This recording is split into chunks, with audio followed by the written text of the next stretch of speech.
LEAD transforma. O LEAD apoiou a aprovação da Política Nacional de Resíduos Sólidos, lei que reformula o saneamento básico brasileiro. Quem é LEAD inova. O LEAD ajudou a criar o Pacto pelo Esporte, um acordo entre empresas patrocinadoras do esporte brasileiro. Quem é LEAD educa. O LEAD colabora com o Instituto Ayrton Senna em projetos de educação que chegam a 1,5 milhão de crianças a cada ano. Quem é LEAD conecta. O LEAD promove a conexão para alavancar relacionamentos, parcerias e novos negócios. Quem é LEAD conquista, movimenta, renova, realiza, faz o futuro. Quem é LEAD participa.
Senhoras e senhores, muito boa tarde. Meu nome é João Doria Neto e é com prazer que damos início a mais um LEAD Talks ESG do LEAD, Grupo de Líderes Empresariais. Eu lembro aqui que esse ano, 2021, o LEAD deu início à sua plataforma LEAD ESG, uma plataforma que engloba diversas iniciativas dentro do tópico ESG, com pesquisas, encontros, fóruns, experiências e conteúdo. Essa plataforma ela vai reunir líderes empresariais, especialistas, autoridades e protagonistas desse tema para compartilhar e promover com vocês, filiados do LEAD, hoje o maior grupo empresarial do país, as boas práticas de ESG. Assim, a gente busca a troca de conhecimento e trazer mais competitividade e desenvolvimento no nosso setor privado. A gente sabe o quanto o ESG está relevante, a gente vai falar um pouco da parte ambiental hoje, e quanto isso tem impactado e influenciado as empresas. Então, nosso objetivo com essas nossas iniciativas, como essa de hoje, é levar a vocês, que são empresas de todo o Brasil, de grande porte, essas boas práticas, enfim, o que tem sendo feito em cima do ESG, para que a gente possa, assim, compartilhar conhecimento e que todos saiam ganhando em cima desse tema. O tema de hoje, mudanças climáticas e os impactos e riscos para as empresas, tema muito bacana aqui, elaborado pelo Roberto Clabin, Furlan e Ricardo Assunção. Os nossos convidados especiais de hoje, qual já deixo aqui um enorme agradecimento por estarem conosco, compartilhando, de novo, conhecimento e compartilhando valor com nós que estamos acompanhando aqui. São eles, a Thelma Krug, vice-presidente do IPCC, painel intergovernamental sobre mudança do clima. A Thelma não necessariamente está representando o IPCC, e sim está como pessoa física, ela que é profunda conhecedora desse tema. A gente vai, na sequência, ler o currículo dela para que vocês possam conhecer. E o Fábio Alperovitch, fundador da Fama Investimentos, ele que vem com essa perspectiva de mercado aqui, que vai ser muito interessante. Participa conosco também a Onara Oliveira de Lima, diretora de sustentabilidade da Ambipar. A Ambipar hoje é empresa líder em gestão ambiental, e o André Chaves de Andrade, gerente-geral de sustentabilidade da Uzi Minas. Eu agradeço também muito a vocês dois por estarem aqui conosco e por apoiarem essas iniciativas do LEAD ESG. É com esse apoio que nós vamos conseguir levar esse tema para o maior número de empresas possível e ajudar o nosso setor privado.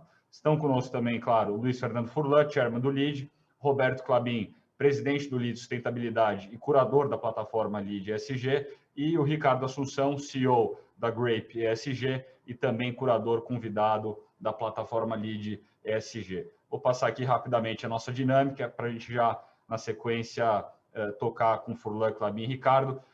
Nós teremos esse encontro separado em 2 blocos. O primeiro bloco vai ser uma dinâmica de bate-papo, de perguntas e respostas com os nossos convidados. O Roberto Klabin e o Ricardo Assunção vão fazer essa dinâmica com os nossos convidados, vai ficar muito bacana. E o segundo bloco de 30 minutos, o nosso debate com a Onara e com o André junto também, e com as perguntas de vocês que estão nos assistindo. Eu relembro e reforço, aproveitem, vocês que estão nos acompanhando aqui, aproveitem para engajar, mandarem suas perguntas aqui, aproveitem os convidados que nós vamos direcionar as perguntas que vocês mandarem aqui, então mande com seu nome e empresa, que nós vamos direcionar na hora do debate.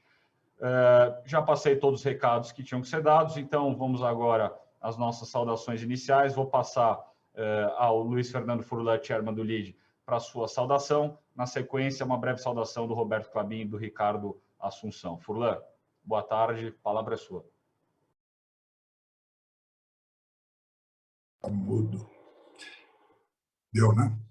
Boa tarde a todos. Eu tenho cada vez mais me interessado por esse tema, pelas funções que tenho em algumas empresas e também aqui no LEAD. E espero que o encontro de hoje seja muito proveitoso e que nós possamos, ouvindo os nossos convidados, poder aprimorar a nossa visão em relação aos desafios do ESG no futuro próximo. Sejam todos bem-vindos e agradeço a presença. Obrigado, Furlan. Eu sei que é um tema que você se interessa bastante, vai poder participar conosco no debate, trazendo suas perguntas também. Vou passar agora ao Roberto Klabin, presidente do LEAD Sustentabilidade, para que faça uma breve saudação. E, Klabin, quero saber de você o que a gente pode esperar desse encontro aqui de hoje. Bom, boa noite a todas e a todos, muito obrigado pela presença. Eu acho que o que a gente pode esperar é um modelo de apresentação de formato diferente, gente. Nós vamos, ao invés de fazermos apresentações de cada um, nós vamos direto para as perguntas. Nós procuramos pensar essas perguntas de forma muito objetiva, sabe, para que a gente possa tirar muito proveito e ter direcionamento até para esses caminhos de ESG, que são uma novidade para todos nós. Todos nós estamos aprendendo, e o que nós não queremos é que as empresas entrem numa onda achando que isso é moda, quando isso não é moda, isso é uma coisa que veio para ficar, isso é um momento civilizacional.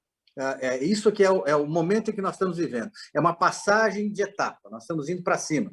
E a maneira da gente subir esse degrau é através destas métricas em que a gente vai aprender e vai se aperfeiçoar para a gente poder sobreviver num mundo diferente, ter mais resiliência e ter resultados, que é isso que todos nós queremos. Muito obrigado a todos e então vamos começar daqui a pouco.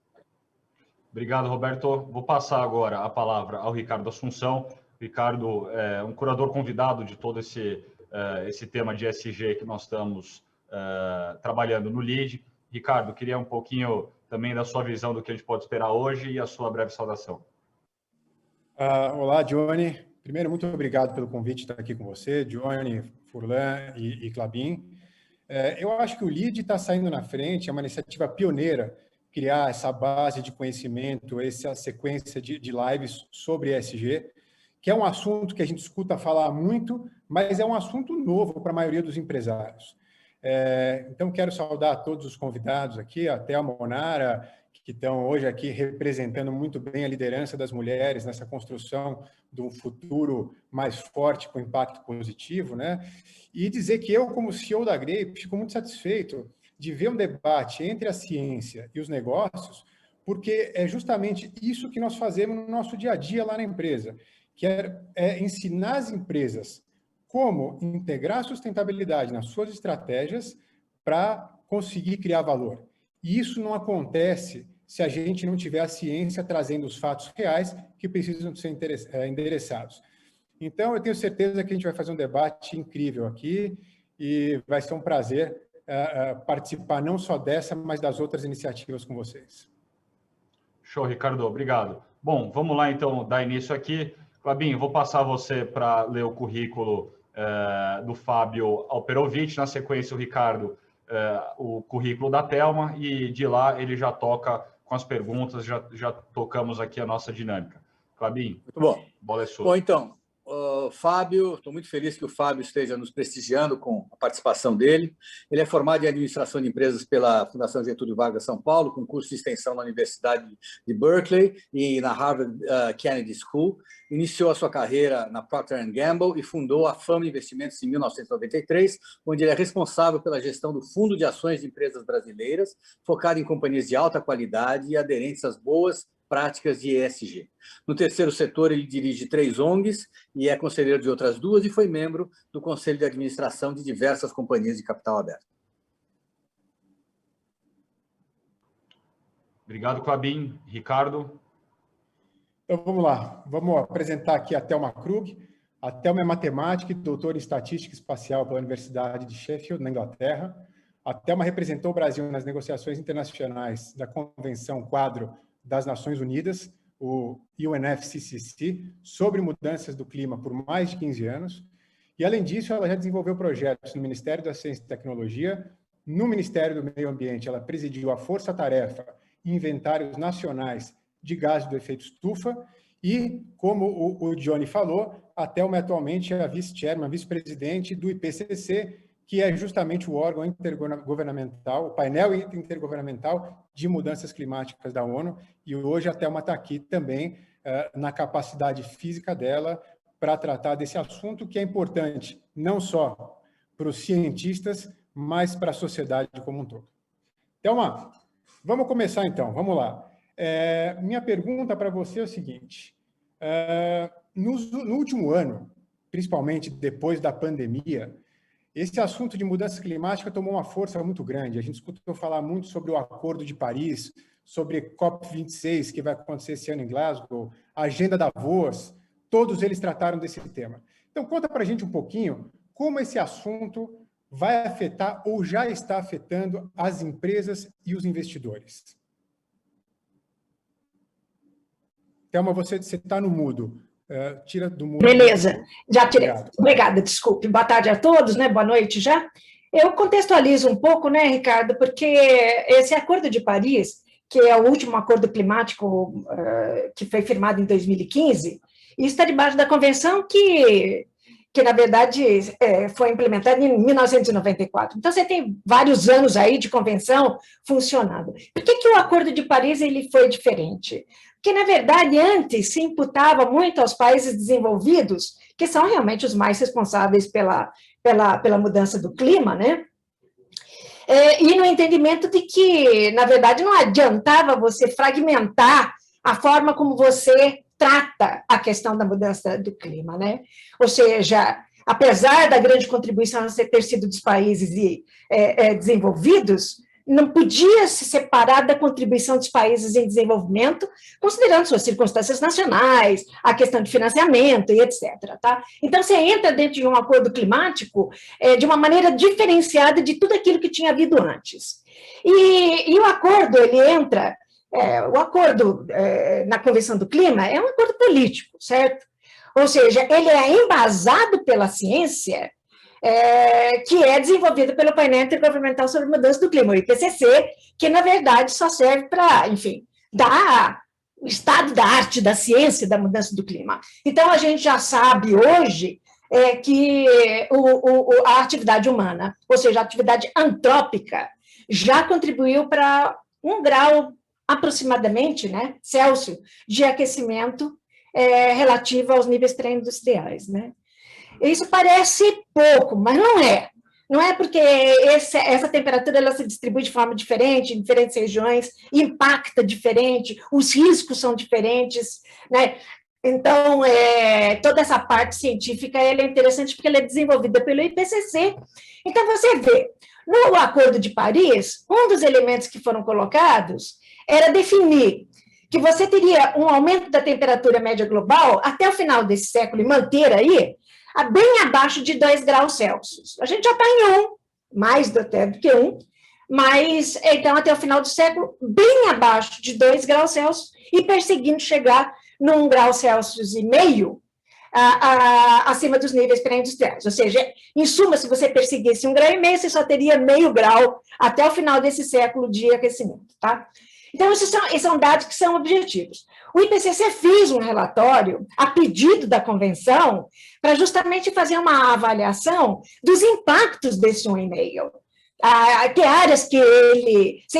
Seria possível a gente estabilizar em 1,5 até o final do século? Quais seriam os impactos potenciais de se estabilizar em 1,5, ou 2, ou 2,5, né? Então, o IPCC fez esse relatório, um dos relatórios mais mencionados, né, no mundo inteiro, porque ele trouxe, assim, uma questão muito interessante. Ele disse, não é impossível se chegar nessa estabilização do 1,5, mas ele vai requerer um esforço sem precedentes, global, em todas as áreas da sociedade.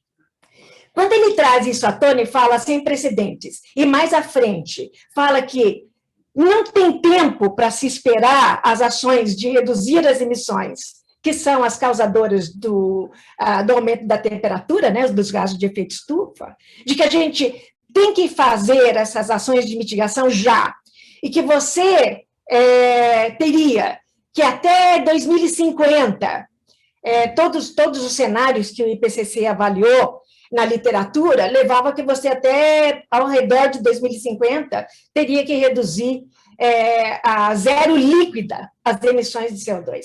Isso implica que a gente, então, teria que, até 2050, zerar todas as emissões de CO2 no mundo, ou seja, global, em todos os setores. Tá? Isso paralelamente à redução de outros gases de efeito estufa, mas então você vê, os governos não conseguem fazer isso sozinhos. Os governos de todos os níveis não vão conseguir fazer isso sozinhos. Eles vão precisar realmente uma integração com o setor privado, com os business, com a indústria, com a agricultura, com o uso da terra. Você está falando de todos os setores. Você está falando da própria individualidade, né? As pessoas no consumo. Enfim, existe uma clama para que realmente exista essa aderência de todos os setores. Então, quando a gente fala de estar mitigando a mudança do clima, inevitavelmente o business está dentro. Todos. Não tem jeito de sair dessa. Tá ótimo, Thelma. E, quer dizer, a gente pode considerar que o impacto é real. Se as empresas não agirem hoje, né, só para você concluir, muito rapidamente, o que nós podemos esperar? Se ninguém reagir hoje, se os negócios não reagirem hoje? Não, você hoje já está numa escalada de 3 graus Celsius. Isso tem impactos enormes. E qual é o impacto que eu mais singularizo? São os eventos extremos. A gente está vendo essas mudanças no mundo inteiro. Então, você está falando de seca, que pode influenciar na questão do suprimento de energia, de eletricidade, a agricultura, a questão de água. Enfim, você tem uma diversidade de potenciais impactos, diferenciados também pelas regiões, que faz com que a não ação, na urgência que ela requer, nos leve a trajetórias de emissões que vão nos levar a um cenário de riscos altíssimos para as empresas e para o planeta de uma maneira geral, eu diria. Perfeito, Thelma. Muito obrigado, viu? Imagina. Bom, eu gostaria, então, de perguntar para o Fábio o seguinte. Nessa linha toda, Fábio, por que a mudança climática deve estar na mesa do CEO e do Conselho das Empresas? Bom, Clabin, obrigado pela pergunta. Antes de mais nada, boa noite a todos. E não posso começar um evento de ESG sem desejar que, nesses tempos, todos estejam saudáveis em suas casas, suas famílias estejam bem. E pegando um pouco de carona com o que a Thelma colocou e o que você introduziu, a gente não está falando sobre algo que seja da moda, e quando o Ricardo fala que isso é muito novo para todos os CEOs, dentro da sua pergunta, você fala assim, pô, por que isso deveria estar? Já implica que não estava. Né? Então, para os CEOs e para a grande parte do conselho, isso parece que isso seja um assunto novo. Esse assunto não é novo, mas a gente tem a percepção de que seja. Enfim, não vai dar tempo de falar isso aqui agora, mas esse assunto não é um assunto novo. O fato é que ele parece novo e ele tem uma dimensão muito relevante e é um assunto muito importante. Até muito pouco tempo atrás, as questões ambientais eram vistas nas empresas como um assunto de compliance, né, de conformidade. Então, portanto, quem cuidava das questões ambientais era ali um departamento, porque as empresas entendiam, olha, eu quero tirar uma licença ambiental, eu não quero ser multado, eu quero ter a minha operação sem nenhum tipo de fiscalização, e esse era o entendimento do ambiental dentro das empresas. O problema, como a Thelma bem colocou, a gente está numa mais do que urgência, a gente está numa emergência climática. E essa emergência climática, ela tem consequências muito severas sobre a vida de todos nós.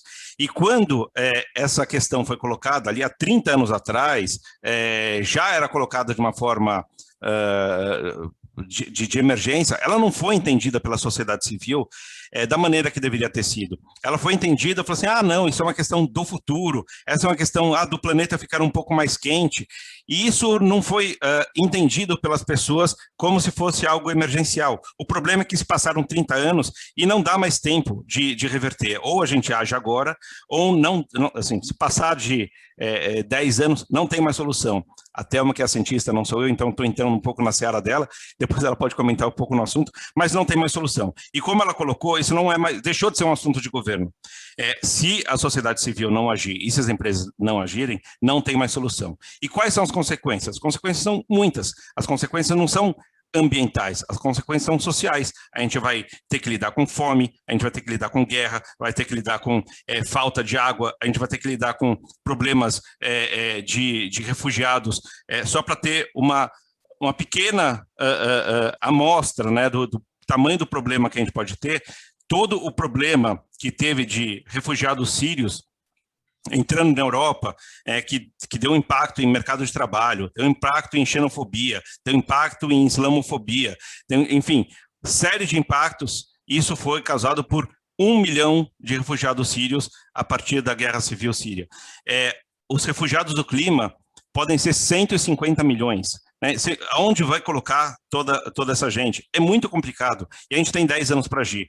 E isso é uma ação conjunta.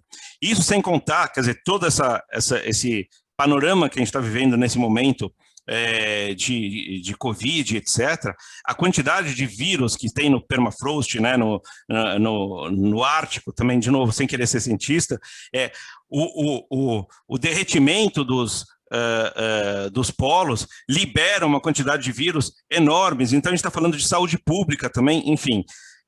Deveria estar na agenda dos CEOs e dos conselhos, porque esse é um problema urgente e que não pode estar mais na área de conformidade. Não é mais só um problema de governo, é um problema de todos nós, e não é um problema de futuro, é um problema de presente, é já.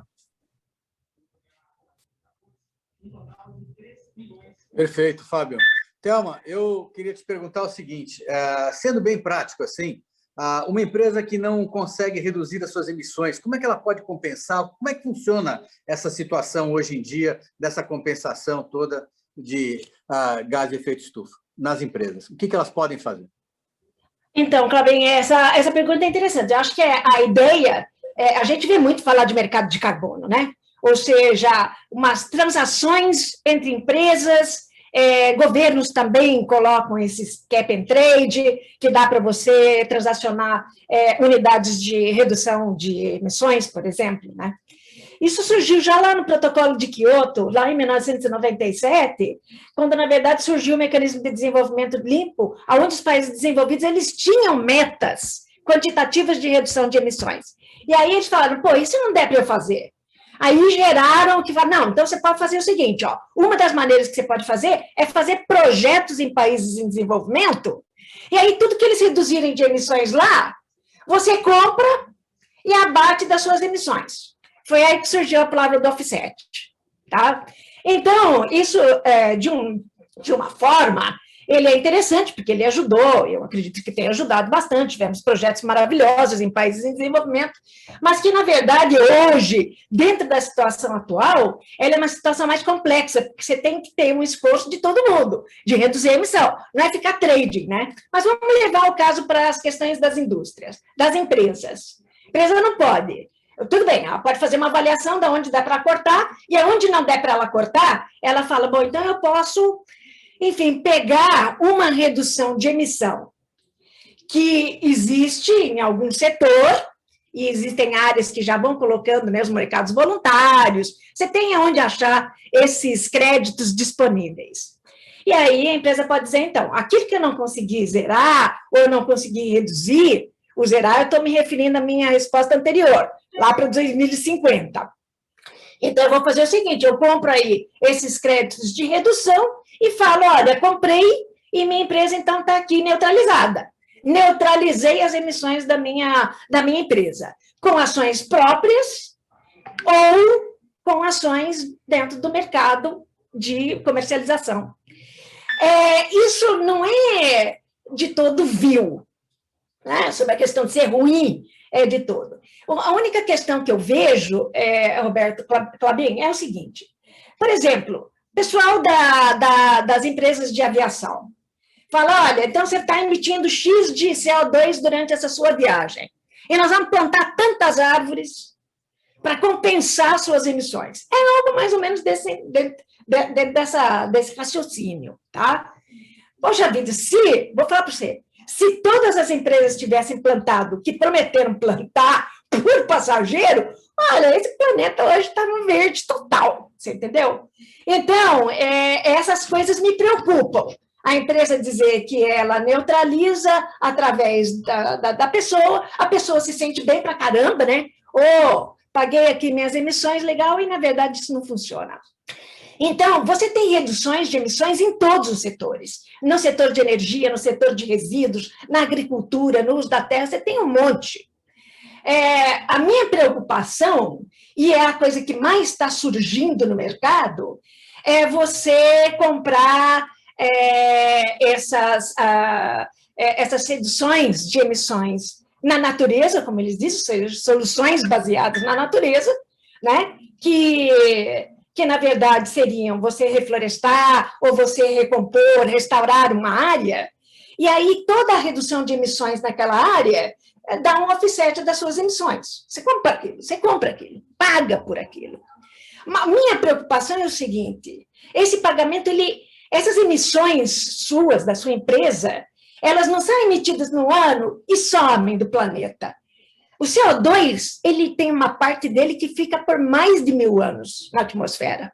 Então, esse projeto que você está comprando, uma quantidade de CO2, ele tinha que estar funcionando 1000 anos para compensar aquela única emissão que você teve, para compensar pelo menos 30% da sua emissão.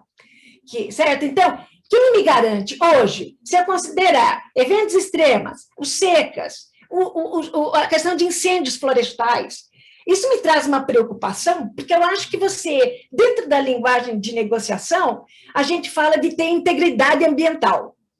Ou seja, está pagando bem aquela conta. Não estou dizendo que seja errado você transacionar, mas tem que transacionar bem, tem que transacionar direito, tem que transacionar dentro do que a ciência está te falando. Hoje, essa redução de carbono para o reflorestamento, tudo bem. Mas e amanhã, se eu tiver um fogo naquela região onde você plantou? Além de você jogar todo o CO2 que você puxou da atmosfera, você ainda emite CH4, metano, o óxido nitroso, pela combustão incompleta, vamos assim dizer, que você pode ter naquela área. Então, você até piora a situação, Clabin. Então, eu tenho essa preocupação, sabe? No protocolo de Kyoto, eles, primeiro, reduziram a quantidade de ações que seriam elegíveis para você fazer essas transações. E na área dar um palpite? Oi, só para dar um palpite. Fala, Furlan. Você sabe que nos anos 70, eu plantei eucaliptos também. Tem coisas na minha vida que ninguém sabe. E Você deu um exemplo aí da exceção, se pegar fogo numa floresta. Eu não sei quantas vezes você foi numa plantação de eucalipto, no reflorestamento comercial.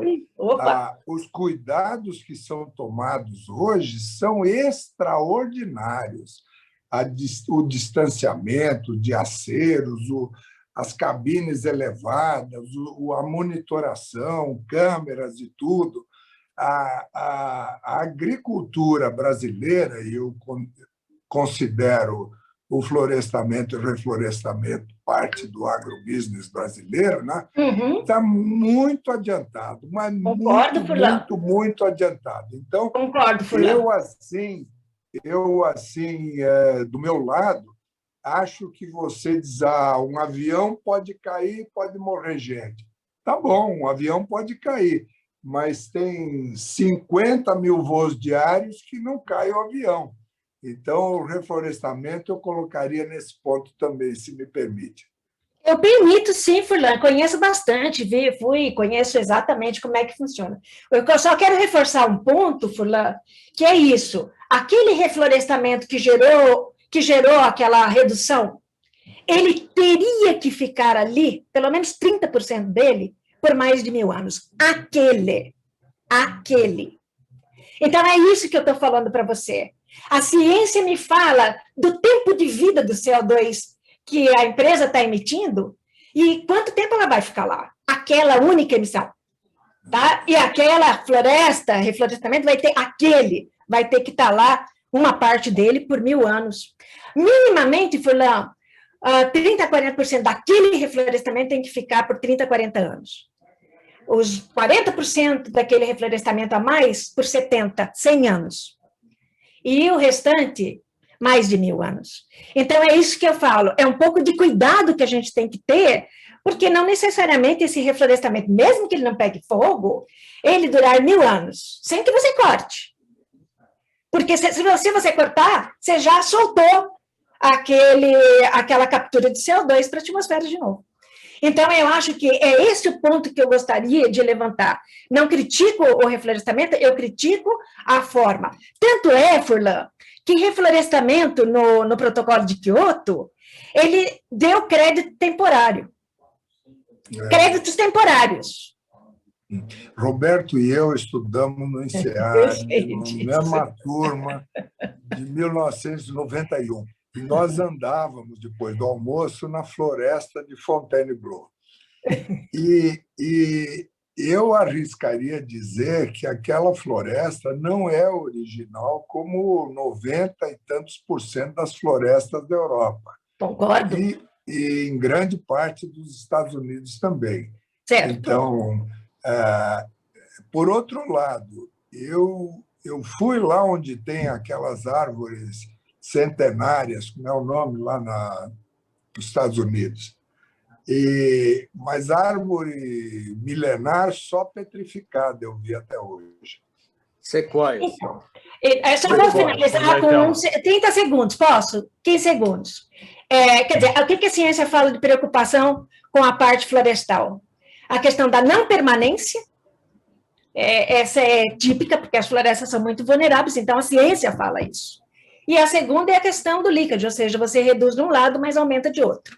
Então, existe essa preocupação, por isso que se fala de um monitoramento nacional, né? Conservação de florestas. Essa vai dar outra discussão. A floresta em pé amazônica, que não está sendo impactada pelo desmatamento, e não será, por vários motivos, uma parte dela será, deveria gerar créditos de carbono? Eu diria para você que não. E por que eu digo para você que não? Porque ela não tem um poder de mitigação. Ela não vai reduzir as emissões, ela vai manter o status quo do carbono que está ali estocado. Então, só essas questões. Evapora rios voadores. Sim, claro. Claro. Então, nós já vamos para o outro lado da água, não é isso? Furlan, olha, essa questão do desmatamento. Muito, hein?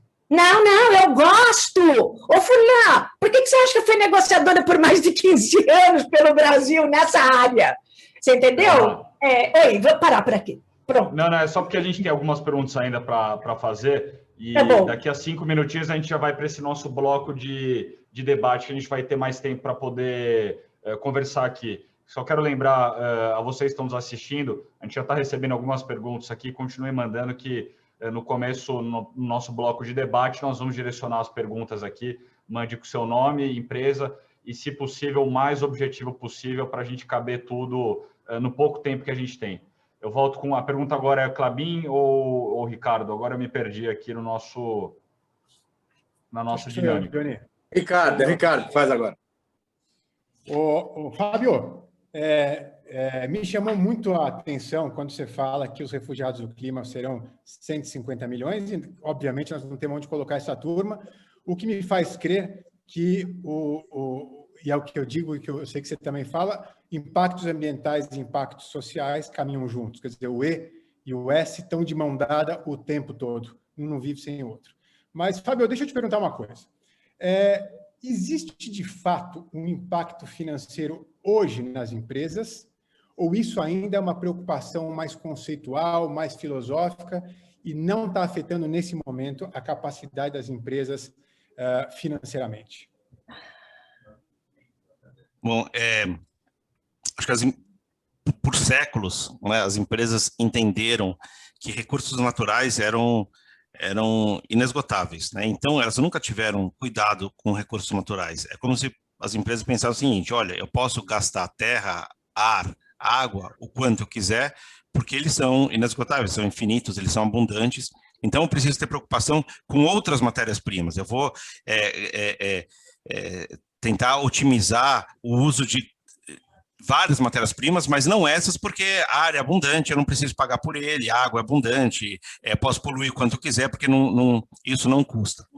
Mas essa lógica acabou, né? Esse período onde as empresas usavam esses recursos infinitamente, isso terminou. Acho que um bom exemplo disso, parece que a gente está desplugado do mundo, mas o fato é que 2/3 do PIB mundial já tem um carbono regulado. A gente está falando de 2/3 do PIB mundial, não é pouca coisa. E quando eu falo de 2/3 do PIB mundial, eu não estou considerando Estados Unidos ainda nessa conta, e é meio óbvio que pós-Biden esse percentual irá crescer. Então, essa lógica mudou, né? Então, quer queiramos ou quer não queiramos, os recursos naturais serão parte do custo, o que as empresas por muito tempo deixaram de considerar. Então, todos os programas de otimização, de redução de custo de matéria-prima, etc. e tal, eles não levaram em consideração essas questões. E isso passa a ser um componente importante do custo. E pior, é um componente importante do custo cujo preço está escalando muito rapidamente. Então, eu não vou querer entrar aqui em detalhes, mas os preços, eles, por uma razão de carbono regulado versus voluntário, eles são diferentes em cada país. O Banco Central inglês já fala de carbono a $100, já na Suíça já se fala de preço equilíbrio a quase $200, assim sucessivamente. Aqui no Brasil ainda não se paga por isso. Mas não se paga entre aspas, né? Porque você imagina o seguinte, vamos supor aqui uma siderúrgica. A ArcelorMittal, que está se descarbonizando, fazendo entre aspas, um cheque grande para se descarbonizar, e vai chegar ali na autoridade europeia e falar: poxa, eu estou gastando uma fortuna para ser responsável ambientalmente, como é que eu vou competir com siderúrgicas do mundo inteiro que não fazem a mesma coisa? Então, vamos impor restrições ou barreiras ou tarifas em relação a essas empresas. Então, ainda que a gente não tenha o carbono regulado aqui, o carbono, de certa forma, será regulado. Portanto, o carbono já custa, ainda que não custe. Entendeu? Então, isso para mim é meio óbvio, meio claro. E está sendo muito rapidamente entrando nessa a gente está entrando, essa equação está entrando muito rápido. E o preço está escalando muito rápido também. A gente talvez não tenha essa percepção, mas acho que até vamos ver uma aceleração agora com a agenda Biden, e isso vai ficar um pouco mais notório. Então, muitas empresas talvez achem que estão fora da cadeia, porque eventualmente não estejam não estejam diretamente, né, em atividades, mas na cadeia de matéria-prima talvez tenham que se preocupar. Por outro lado, tem empresas que estão se beneficiando disso, né? Porque tem empresas que podem gerar crédito de carbono e podem ser positivas nesse sentido, e tem empresas que têm... que podem, enfim, começar a pensar os negócios de uma maneira diferente. Eu falo, poxa, como que eu posso tirar vantagem de uma situação em que o meu concorrente eventualmente será onerado e, portanto, um produto substituto pode ser mais competitivo. Então, o mercado de várias indústrias, vários setores começam a mexer. Então, sim... Para isso tem as certificações, né? Hoje já muito exigidas no comércio internacional, não é isso? Sim, então, enfim, é uma realidade, tá? Isso não é uma questão de futuro, é uma questão, enfim, já está aí e já afeta financeiramente, queiramos ou não. E vai afetar mais, né? Excelente, Fábio. Obrigado, viu? Thelma, rapidamente agora, para a gente partir aqui para as perguntas que o Furlan não, que o Klabin deve ter de quem está assistindo. Vamos lá, pegando um pouquinho carona no que o Fábio falou agora, você acredita, Thelma, que hoje os profissionais de investimento têm disponível todos os dados da ciência para tomar as decisões na hora de alocar recursos? Não tem. Não tem. Cientista se comunica muito mal. Uma linguagem hermética, uma linguagem difícil. Pega um relatório de IPCC, 5.000 páginas, quem que vai ler? A gente faz a síntese para formuladores de política, 20 páginas, mas mesmo assim, essa síntese é complexa para todos entenderem, né? Então, eu acho que, apesar da ciência não dar resposta a tudo, ela dá resposta a muitas coisas, né? Então, você tem muita coisa agora. Investidores. Os investidores também não querem só saber da ciência, eles vão querer saber, muitos deles, da situação da empresa em si em relação às suas emissões de gases de efeito estufa. Então, esse disclosure dessas emissões também passa a ser uma coisa que vai ser cada vez mais exigida pelas empresas. Então, eu diria para você, quando o Acordo de Paris foi firmado em 2015, ratificado em 2016, as empresas pediram para conversar comigo, várias que estavam ali na Conferência das Partes. E eu sentei com elas e falei, olha, a partir de hoje, eu vejo uma relação planetária muito diferente. E vejo a questão das empresas particularmente diferente. Por quê? Porque eu já via as empresas pequenas, de médio porte, que querem sobreviver, vão ter que fazer parceria, vai ter que ter inovação tecnológica, vai ter que se virar para ser diferente. O Acordo de Paris exige essa mudança no consumo, mudança na forma como você, enquanto empresa, se apresenta. Ou seja, o consumidor quer saber também o que você está fazendo. Então, eu vejo, Ricardo, um momento que já deveria ter acontecido, nós estamos aí falando de 2015 até agora, já se passou um bocado de tempo para essa mudança ter começado a acontecer. E a gente não vê muito isso. Agora, o que eu estou vendo as pessoas mais jovens, com quem eu converso sempre, as crianças mesmo, meu neto mesmo, que vai no supermercado e não vai comprar um produto onde ele vê plástico, onde ele não se sente confortável de comprar. Então, essa vai ser a realidade das empresas. Então, eu vejo assim, existe a ciência? Existe. Ela é acessível para todo mundo? Não. Já deveria ter sido mudado, as empresas ter se mudado com a informação que já existe e acessível a elas? Já. Essa green production, né? Ou seja, a produção verde, o green economy, essas coisas, se a empresa não se adequar a isso, Ricardo, ela vai perder a competitividade. Acabou. Não vai ter mais espaço. Talvez ele esteja sendo um pouquinho alarmista demais nessa situação, mas eu vejo que não há mais tempo para a gente imaginar que o status quo é o status do amanhã. Ele não vai. Então, isso requer realmente, sabe, trazer um pouco da ciência para dentro das empresas, naquilo que existe sacramentado, né? Mas você vê, é tudo administração de risco para as empresas também. Ou muda ou morre.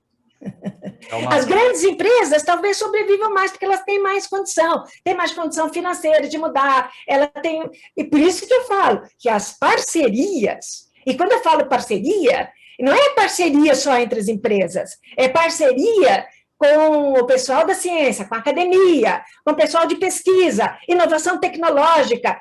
Hoje, e não é também parceria só interna, é parceria interna e externa. Você tem que sair desse nicho e realmente se jogar para o mundo, porque eu não estou vendo sobrevivência, não estou vendo competitividade nas empresas que forem manter o status quo. Thelma, eu fico, como o Furlan diz, eu fico de chato de plantão aqui, controlando o horário para dar tempo de todo mundo falar. Assim, 1 hora é muito pouco, mas acho que o lado bom é que a gente tem várias oportunidades para frente para aprofundar em tanta coisa. É impossível você falar desse tema em 1 hora, então a gente tem que ser bem objetivo aqui. Eu acho que a gente... Faltou alguma pergunta aqui, Clabinho? A gente já pode seguir para o nosso bloco. Faltou uma pergunta para o Fábio, que é basicamente o seguinte: como é que eu posso me adaptar na minha empresa para o longo prazo, uma agenda de 5 a 10 anos, diante desses desafios da questão climática? O que eu posso fazer, Fábio, de prático? Até dada a falta de tempo, eu não vou repetir questões sobre carbono e etc., esses custos, mas eu vou pegar carona num ponto que a Thelma falou, que eu acho fundamental, que é a mudança do consumidor. Isso acho fundamental, isso vai acontecer muito rápido. A gente está numa transição geracional, a geração Z se importa com questões diferentes para consumir, atributos diferentes do que a minha geração, por exemplo, se preocupava. Então, a minha geração, por exemplo, se preocupava, ia comprar uma camiseta, se preocupava com a qualidade, com o preço, com a estética. Era assim que se tomava decisão para comprar uma camiseta. Essa nova geração, ela quer saber os predicados da camiseta, ou seja, ela quer saber como essa camiseta foi feita. Se ela foi feita com trabalho infantil, os direitos trabalhistas foram preservados, com trabalho análogo à escravidão, que tipo de algodão foi, veio de na cadeia toda veio de área de desmatamento, etc, etc, etc. E assim sucessivamente. Isso, eu estou dando exemplo de camiseta, mas vamos pensar isso, estender para a indústria da carne, para a indústria de alimentos em geral, e etc e tal. Então, este novo consumidor, ele vai querer entender o produto não só como produto, mas como toda a cadeia, toda a origem do produto. A Unilever, por exemplo, já está colocando um tag em todos os produtos com a pegada de carbono. Isso já vai, obviamente, forçar as Procter & Gamble da vida a fazerem o mesmo e assim sucessivamente. Mais pegada de carbono, daqui a pouco já não será mais suficiente. O fato é que as empresas vão precisar ter mais informação sobre o produto. O consumidor não quer mais saber se é 100% algodão ou se tem 38 calorias. Ele quer saber mais, né? Então, as empresas que não conseguirem ter um rastreamento de origem, as empresas que não conseguirem ter informações adequadas sobre o produto, provavelmente perderão o mercado e não conseguirão vender. Para conseguir o monitoramento do rastreamento e saber as informações, toma tempo. Desenvolver essa cadeia monitorada é coisa de 2, 3, 5 anos. Portanto, as empresas que querem vender nos seus mercados bens de consumo em 2025 precisam começar a se preocupar com isso já. Porque em 2025, os produtos que não tiverem um QR Code em que vai aparecer ali, olha, essa camiseta aqui, ou esse molho de tomate, ou o que quer que seja, emitiu X toneladas de carbono, veio de determinada área, é livre de desmatamento, etc. e tal, não vai vender. Então, portanto, as empresas têm que se preocupar com isso já. Obrigado, Fábio. Clabin, podemos ir para o bloco do debate aqui? Agora nós vamos para o bloco da Onara e do André. Perfeito. Então, vou só fazer aqui, por questão de roteiro, vou passar a palavra agora à Onara Oliveira de Lima, ela é diretora de sustentabilidade da Ambipar. Como falamos ali no início, Onara, se você puder contar um pouquinho da Ambipar, a gente sabe que ela é líder em gestão ambiental, então muito, muito honrado em tê-los conosco aqui. Contar um pouquinho e na sequência, a sua pergunta ou colocação, e após você, o André Andrade, que está aqui conosco, faz a mesma coisa. Então, Onara, obrigado por estar aqui conosco, a palavra é sua. Está no mudo, Onara. Boa noite, João, e a todos que estão nos assistindo. Para a gente da Ambipar é um prazer, é uma honra poder participar de um evento como esse. Gostaria de parabenizar o LEAD por essa iniciativa. E para nós é muito importante falarmos desse tema, até pela própria natureza dos nossos negócios, que são ligados com o crescimento sustentável. E falando em ESG, para nós que é um tema contínuo, uma agenda evolutiva, a gente diz que quando a gente pratica o ESG, nós estamos fortalecendo o nosso DNA, até pela natureza dos nossos negócios, e também está inserido no nosso propósito. E, claro, a Ambipar, ela é uma multinacional brasileira, nós atuamos em diversos segmentos, oferecendo serviços, produtos, para toda a cadeia de valor, e o nosso foco é sempre olhar para os nossos clientes, buscando a perenidade dos negócios deles e subsidiando para que eles possam ter um bom engajamento e uma melhoria nos indicadores do ESG. Hoje a Ambipar, ela conta aí com mais de 5 mil colaboradores, temos a presença em mais de 15 países, temos mais de 200 bases, e dentro da nosso DNA, que é a sustentabilidade, que é o meio ambiente, nós temos mais de 30 prêmios de inovação e sustentabilidade. Dentro dos nossos principais serviços, nós temos a gerenciamento total de resíduos, muito focado dentro dos conceitos da economia circular. Então, como hoje o nosso tema é carbono e mudanças climáticas, nós estamos trabalhando fortemente para certificar uma metodologia para que possamos quantificar o quanto de carbono a gente reduz quando estamos, de fato, praticando a economia circular. Nós já sabemos que são ganhos, e agora a gente está buscando essa metodologia, essa certificação internacional.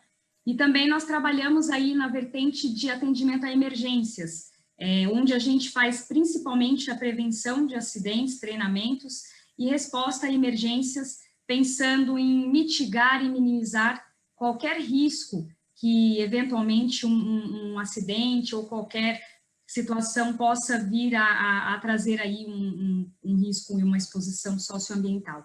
Então, de fato, os nossos negócios são voltados para a gestão ambiental, para apoiar os nossos clientes nessa agenda.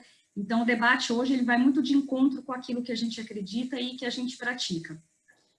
Falando sobre a temática, eu tinha pensado em uma pergunta muito voltada para a questão das mudanças climáticas e os riscos sociais dentro da cadeia produtiva. Mas, mais do que isso, dentro da fala dos dois, eu gostaria também de ouvi-los com relação a esse mercado de carbono no Brasil que ainda é voluntário. E eu acredito que isso pode atrasar muito essa agenda de mudanças climáticas. Então, eu queria ouvir um pouquinho a opinião deles com relação a essa organização do mercado de carbono, um mercado voluntário, quanto isso pode atrasar essa agenda. Obrigada. Obrigado, Nara. Fábio, Thelma aqui pode... Thelma, vamos lá. Eu queria começar muito rápido para deixar o Fábio falar também. Nara, obrigada, né, pela informação também que você passou. Nara, essa questão do mercado de carbono ela é tão sensível que dentro do Acordo de Paris, o único artigo que não está negociado é o artigo 6. Que é o artigo que trata justamente dos mercados de carbono. Traz uma inovação com relação ao que a gente tinha no protocolo de Kyoto, porque ele permite essas coisas bilaterais, ele permite que, por exemplo, um país ou uma empresa compre o carbono de uma fonte, sei lá, existem vários, como já falei, e possa aposentar aquele carbono. Ou seja, vamos falar de país que normalmente essas relações no artigo 6 vão ser de país para país. Um país que está precisando, ele compra de outro, pode comprar simplesmente para dar um aporte financeiro para o país da onde ele está comprando, ele pega isso e aposenta, ou seja, ele não usa para, enfim, compensar as suas emissões. Talvez essa seja uma das formas em que as empresas vão poder transacionar muito, mostrando, olha, eu ajudei, mas não usei. É aquela coisa da coisa verde também, você entendeu? Então esse mercado no Brasil, já saiu alguma coisa do Ministério Verde, com a questão do Floresta Mais, onde se propõe essa questão de mercado de carbono para conservação de florestas. Não vou tocar nesse assunto por causa do tempo, mas um dia a gente pode ter uma sessão onde a gente só trabalhe com essa temática. Será longa. Quer fazer algum comentário, Fábio? Vou fazer sim. Só um parênteses, acho até curioso esse Floresta Mais, porque basicamente é o governo falando que apoia o mercado voluntário, que é um mercado que justamente não depende do governo. Mas, enfim, tempos interessantes. Mas, Onara, se você tivesse feito essa pergunta para mim há 2 anos atrás, eu ia te dar uma resposta, e hoje eu vou te dar uma resposta completamente diferente do que eu te daria há 2 anos atrás. Por quê? O mercado regulado é um mercado muito maior do que o mercado voluntário. Natural, né? Ninguém gostaria de voluntariamente pagar por carbono, ou pagar por nada. Então, quando as empresas são obrigadas a pagar, como se fosse uma taxa, elas tinham que pagar. Então, o mercado regulado era gigantesco, o mercado voluntário era muito pequeno. E por muitos anos foi assim. Então, a crença que existia no mercado, inclusive minha, é que o mercado voluntário seria sempre marginal, seria o mercado dos conscientes. As pessoas falam assim, poxa, eu, por exemplo, eu, Fábio, e minha família somos descarbonizados há um tempo. Então, mas quantas pessoas, né, físicas são descarbonizadas? Então, as poucas empresas que quisessem se descarbonizar iam lá voluntariamente e compravam créditos de carbono, o que seria uma minoria, e é assim que funcionava até então. Então, o mercado voluntário sempre foi muito pequeno e o mercado regulado sempre foi muito grande. Essa lógica se quebrou, né? Se quebrou, quer dizer, continua sendo assim, mas o mercado voluntário tem crescido a taxas exponenciais. Cada vez mais empresas estão conscientes dos seus papéis, das suas responsabilidades, e estão assumindo a sua responsabilidade perante a sociedade de quererem voluntariamente neutralizar as suas emissões, ainda que não precisem fazê-lo. Então, o mercado voluntário está explodindo, no bom sentido, no mundo inteiro, em termos de tamanho. Esse é um mercado que espera-se que nos próximos 10 anos cresça mais do que 20 vezes em tamanho, e talvez já tem estudos falando que ele pode multiplicar por 100 em tamanho nos próximos 20 anos. Então, é um mercado que realmente está crescendo justamente pela consciência, né, de empresas querendo voluntariamente se descarbonizar, por pressão de investidores que pressionam companhias para, enfim, para irem nesse sentido. E o que eu acho que ainda nem começou, que é uma pressão ainda maior do que dos investidores, é dos consumidores que vão pressionar nesse mesmo sentido. Então, eu acho que o mercado voluntário de carbono ainda vai crescer bastante. Então, essa iniciativa de vocês, que eu já li a respeito e você colocou, enfim, tem um ângulo maravilhoso de crescimento, não tenho a menor dúvida. Show, Fábio. Bom, vamos agora ao André Andrade. O André, ele é gerente-geral de sustentabilidade da Uzi Minas. A gente, de novo, muito feliz, André, de tê-los conosco aqui, porque quando a gente está tratando desse assunto, a gente gosta de ter empresas que realmente estão engajadas nesse tema, e não que só falam da boca para fora e às vezes não tão participativas assim. Então, a gente fica muito feliz. A gente sabe que vocês têm feito um trabalho super bacana na Uzi Minas, e já passo a palavra para você. Se quiser contar um pouquinho o que vocês têm feito lá, e na sequência uma pergunta ou uma colocação aos convidados. Bom, João, boa noite a todos, boa noite, Thelma, Onara, quem eu cumprimento, né, todos os participantes aqui do debate. Para a Uzi Minas, é muito importante participar e apoiar esse tipo de iniciativa do LEED, tá? A gente parabeniza também o LEED, a gente participou do primeiro encontro e agora, né, quer estar sempre aí debatendo com vocês, com todos aqui, é uma oportunidade que engrandece, porque em cima desses debates que a gente constrói uma agenda positiva. né? E ao longo dos 58 anos da Usiminas, 58 anos de operação, né, no Brasil, a agenda ESG, obviamente, com outros nomes, em outros contextos históricos, né, questões como foi falado aqui de conformidade ambiental, responsabilidade social corporativa, né, definindo aí as agendas por letras, né, e a governança, isso sempre foi muito caro na história da Usiminas e a gente procurou se conectar com aquelas boas práticas de cada um desses períodos e muitas vezes até mesmo se antecipar, né? Concordo com o Fábio, a agenda de mudança do clima não é tão nova na Usiminas, a gente já, né, participa dessa agenda, enfrenta a temática já há algum tempo, né? O primeiro inventário de gases de efeito estufa corporativo nosso foi feito em 2010, já vai para mais de uma década.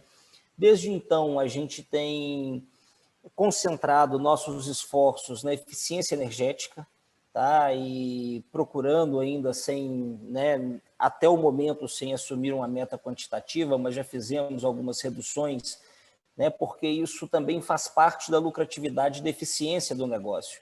Né? Quando a gente procura uma eficiência energética, a gente, além de reduzir carbono, a gente está produzindo também um efeito positivo em termos de competitividade. Então, né, a gente tem que também analisar essa agenda por uma lógica de ganha-ganha. Né? Acho que é uma responsabilidade para nós que somos carbono intensivos, a indústria do aço, né, ela é uma indústria de carbono intensiva, especialmente uma indústria igual a nossa de uma usina integrada, né, a coque, né, mineral. Então, isso a gente está consciente dessa nossa responsabilidade e ao longo desses 10 anos estamos investindo, né, fortemente em eficiência energética e também procurando algumas outras iniciativas. Gostei da colocação da Onara sobre a participação da economia circular nesse processo. Né, grande parte dos nossos resíduos são transformados em coprodutos que têm uma participação, né, em outras cadeias muito importantes, né, destaco a cadeia do cimento. Também pegando a fala do Fábio sobre consumidores, né, a gente já desenvolveu alguns aços de maior resistência e maior leveza, no sentido de dar à cadeia automobilística um coeficiente de emissão menor, né, os carros serem mais eficientes. Então, a gente vem trabalhando na nossa cadeia, tá? Quer seja também buscando materiais mais eficientes, né, para a nossa produção. E como nós atuamos em toda a cadeia do aço, né, e geramos também parte da nossa matéria-prima através da nossa unidade de mineração, também nela estamos procurando ser mais eficientes do ponto de vista de emissões. Para finalizar, né, nós lançamos no início desse ano já algumas metas, né, ainda de caráter qualitativo, né, de refazermos o nosso inventário e agora submetê-los a uma certificação para que a gente possa ter aí uma transparência mais efetiva no sentido de responder alguns anseios que sim, investidores, parceiros têm nos procurado. A gente acha que isso é um passo importante. Ato contínuo, iremos sim calcular nossas metas de redução quantitativas, né, e entraremos também nessa agenda porque entendemos que esse é o caminho. Né? Ainda não fizemos, mas estamos em desenvolvimento, né, dessa agenda. E o encaminhamento que eu faço aqui, tanto para o Fábio quanto para a Thelma, é o ponto da maturidade tecnológica que hoje nós temos. Né, e quão importante será o papel da inovação, e essa inovação também com a participação dos governos, inovação aberta, inovação cruzada, né, entre as empresas, que é uma agenda bastante interessante. Então, eu concluo por aqui, né, e coloco esse tema aí para debate. Obrigado, André. Thelma e Fábio, só vou pedir um pouquinho de objetividade. A gente tem 3 perguntas aqui que eu preciso ler antes da gente terminar.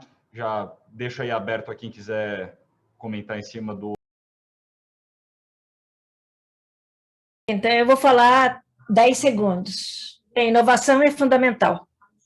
E essas parcerias para desenvolvimento tecnológico inovador, ela vai ser a base. Eu acho que eu já afirmei esse ponto e ressalto ele novamente aqui. Obrigada. Fábio, algum comentário? Não, eu acho que a grande responsabilidade, obviamente, a responsabilidade de todos, mas a grande atenção está voltada para os grandes poluidores, né?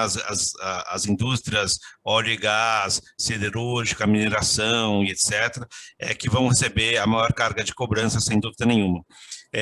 Então, nesse âmbito, tem empresas que, enfim, largam na frente, tem empresas que vão ser atropeladas e simplesmente vão acabar assumindo. E também tem setores que existem substitutos e tem setores que não existem substitutos. Podemos gostar ou não, tem setores que não existem substitutos. Então, acho que aí dá para fazer uma distinção clara, só rapidamente, no caso de energia, de petróleo, claramente, né, nos últimos anos tem surgido várias alternativas a combustíveis fósseis e, eventualmente, o uso de combustível fóssil vai declinar bastante, né? Então, esse é um setor que está em ameaça. O lado da mineração e siderurgia, podemos não gostar, né, o transporte aéreo, podemos não gostar, mas ele vai continuar existindo. Então, é quase que uma obrigação das empresas inovarem e serem mais eficientes nesse âmbito.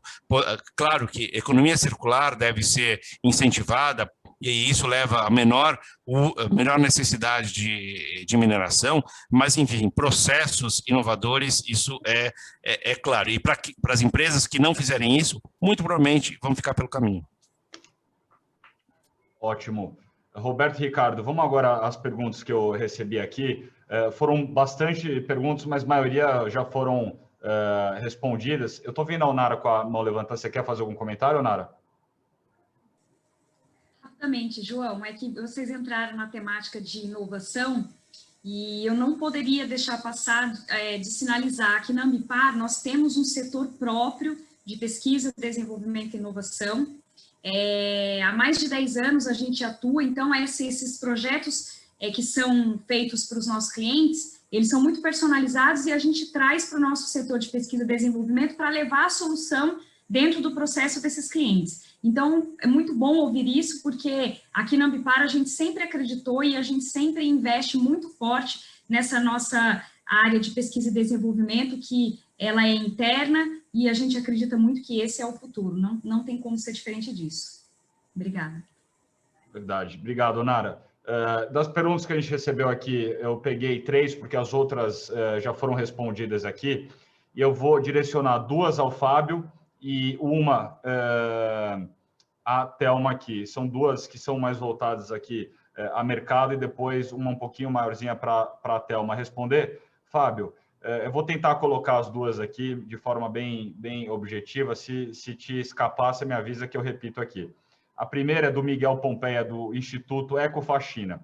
Ele começa falando que tem um problema crônico, ali, principalmente na Baixada Santista, que é em relação a descarte de embalagens em áreas de mangue. E ele diz que um grande empresário que ajuda eles lá e acompanha, diz que é muito difícil, no momento em que o país se encontra, conseguir dinheiro para projetos ligados à questão ambiental. E ele pergunta aqui, como devemos equacionar esse engajamento empresarial para projetos saírem do papel, projetos ambientais? Acho que como que você engaja e faz essa equação fazer sentido para os 2 lados? Essa é a primeira pergunta. A segunda pergunta aqui é sobre incentivos. Então, é do Paulo Bicalho, da Hospital Care. Ele fala o seguinte: acredito que hoje haja um mecanismo de incentivo bastante evidente no âmbito empresarial para o endereçamento de ESG, e a alavanca mais notável é a pressão de investidores que cada vez mais pressionam e estruturam suas carteiras ESG com essas... Deixa eu passar aqui para a próxima.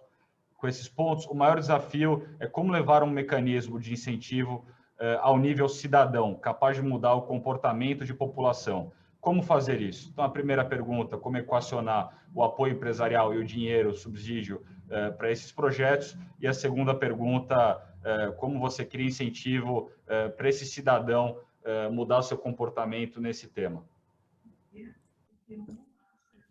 Vou tentar resumir aqui, embora não seja fácil.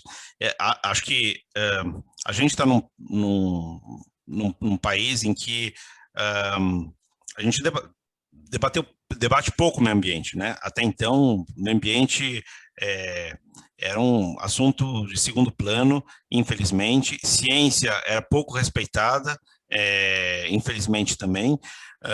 Mesmo as questões de sustentabilidade não faziam parte dos jornais mainstream, né? Isso até muito pouco tempo atrás, se a gente for pensar até 2018, quando eu queria, por exemplo, saber sobre questões socioambientais, principalmente ambientais, eu tinha que ir para a mídia especializada, eu não ia encontrar nos grandes jornais. Hoje não tem um dia que eu não encontro questões em todos os jornais de grande circulação.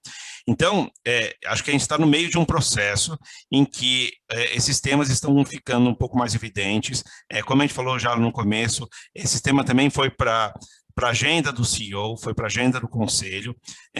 Portanto, assim, sem dúvida nenhuma, existia uma falta crônica de financiamento e de interesse para questões ambientais. Sempre existiu. E eu não estou aqui fazendo juízo de valor, mas sempre foi, até do ponto de vista filantrópico, sempre foi mais fácil para empresários ou cidadãos brasileiros doarem para causas como crianças ou educação do que para causas ambientais. Sempre tocou mais o coração brasileiro para essas causas em detrimento de outros, sem fazer juízo de valor aqui. Eventualmente, né, com assuntos vindo mais para a mídia, sendo mais conversados, mais debatidos, etc., como a gente está fazendo agora nessa iniciativa, eventualmente a gente vai mudar um pouco a maneira que esses assuntos estão sendo tratados. Também as empresas de capital aberto, especialmente, mas não só, sabem que os compromissos ambientais são relevantes agora para os investidores, né? Então, as empresas apoiarem projetos ambientais também faz bem para a reputação de sua imagem. Não adianta fazer só isso, porque isso é greenwashing, mas fazer também isso, apoiar os projetos, também passa a ser relevante, né? Assim como uma empresa não pode simplesmente financiar sei lá, uma escola no interior de Pernambuco e dizer que isso é a única ação social que faz, é óbvio que ela tem que cuidar do core da sua operação e também pode fazer sua ação filantrópica, mas também agora pode entrar na sua agenda, olhar para o ambiental. Então, um problema crônico que a gente tinha do empresariado, não olhar para o ambiental, porque aquilo até então era problema da árvore, não é problema meu, né? Estou falando em sentido figurado, eu acho que a gente entra num processo de mudança. Eu acho que isso engata também um pouco com a segunda questão, né? A gente está passando por uma transformação cultural e a maneira que os investidores olham para esse assunto muda, os CEOs mudam e o cidadão muda também. Então, o comportamento do cidadão em relação às questões ambientais tende a mudar. Isso leva tempo, mas acho que ele tende a mudar também.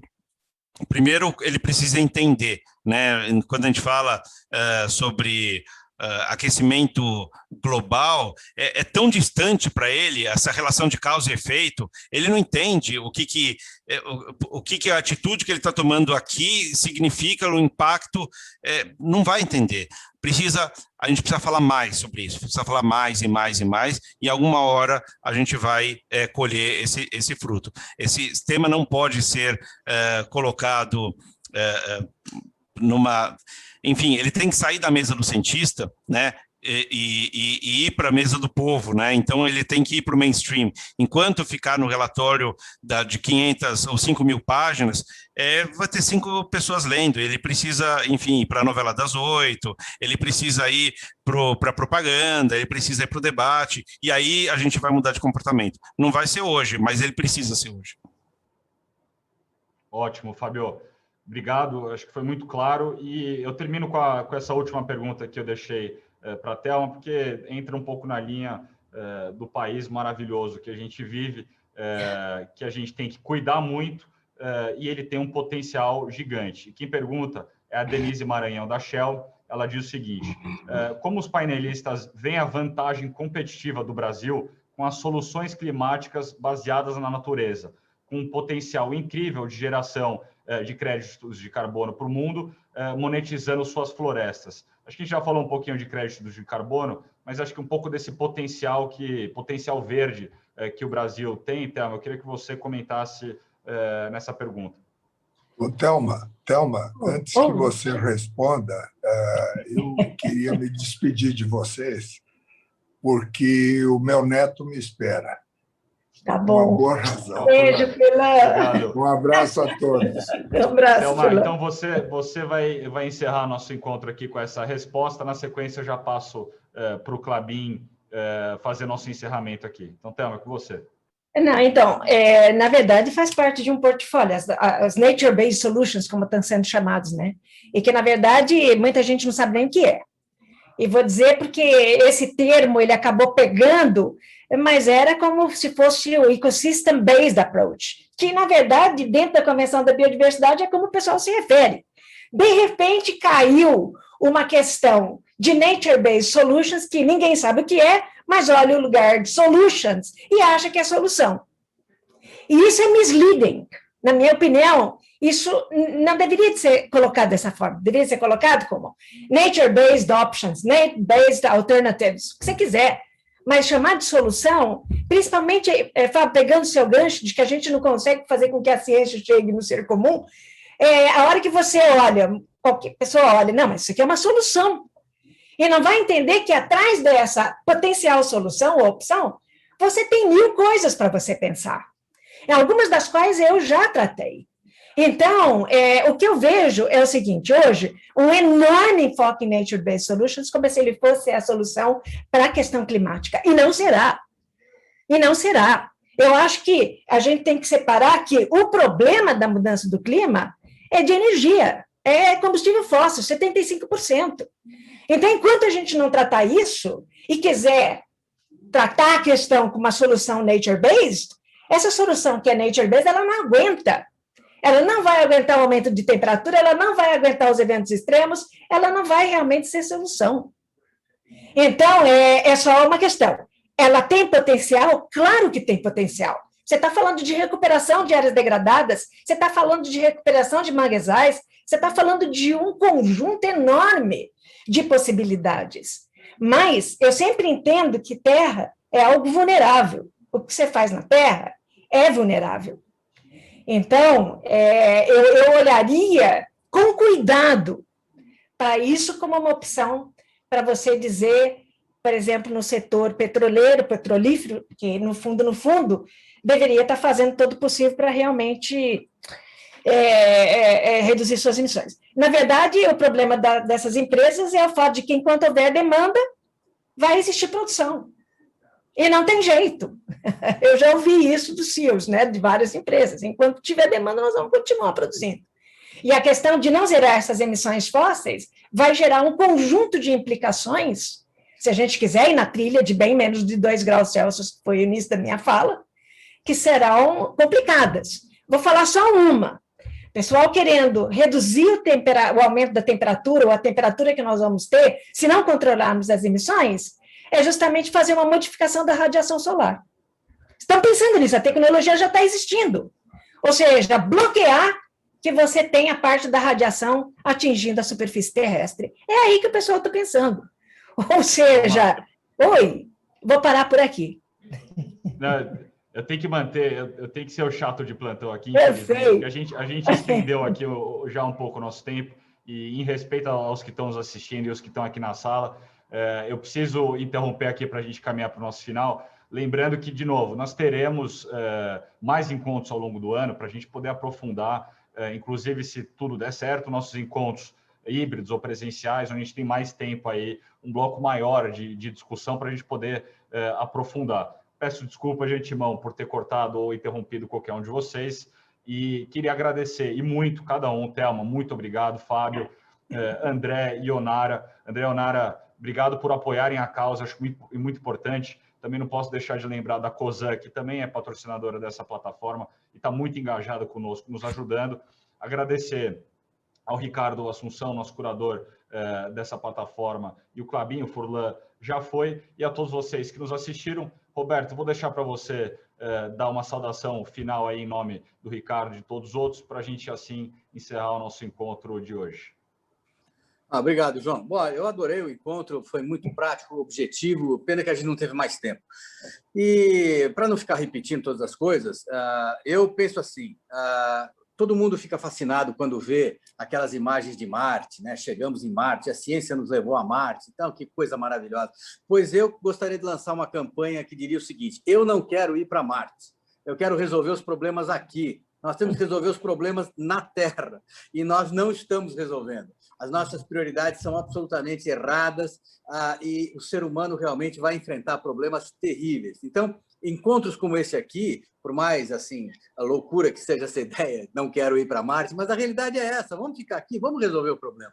Nós temos que trabalhar nesse sentido, senão tudo vai se deteriorando e a vida como nós conhecemos vai ficando cada vez mais complicada, mais cara e mais pobre. Então, eu acho que esse tipo de reunião de campeões aqui para falar sobre o tema é fantástico, e o objetivo é que a gente continue esses nossos encontros de ESG, não só para falar do ambiente, mas para falar da questão social, para falar da questão da governança, mas, obviamente, está tudo extremamente interligado, e principalmente com o econômico, porque se o econômico não funcionar, nada disso fica de pé. Então, a gente tem que fazer com que esse econômico seja efetivamente um econômico que seja o prêmio de a gente respeitar todas essas métricas aonde a gente quer chegar. Então, muito obrigado a todos, em particular com a Thelma, com o Fábio, e a Onara, o André, o Ricardo, e você, Johnny. Muito obrigado a todos. Obrigado, pessoal. Obrigada. Lembrando também, aos que estão no nosso grupo do Lead Connect ESG, nós vamos incluir o Fábio e a Thelma também lá para poder estender esse debate com vocês. Então, pessoal, muito obrigado, uma boa noite a todos vocês, uma boa semana e vamos em frente. Boa noite. Boa noite, obrigado. Obrigado. Boa noite, pessoal.